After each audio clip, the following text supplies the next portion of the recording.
आदमी अमरूद खाकर अपने हेलीकॉप्टर से नीचे फेंक देता है। अमरूद रेगिस्तान की सूखी रेत पर गिरता है।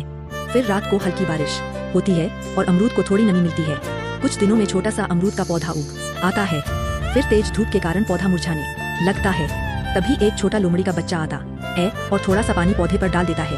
पौधा धीरे धीरे कुछ महीनों में हरा भरा अमरूद का छोटा पेड़ बन जाता है। लोमड़ी का बच्चा उसी पेड़ की छांव में अपनी माँ के साथ रहने लगता है। कुछ दिन बाद वही आदमी वापस आता है और पेड़ से सारे अमरूद तोड़कर ले जाता है। पेड़ खाली देखकर दोनों लोमड़ी रोने लगती है।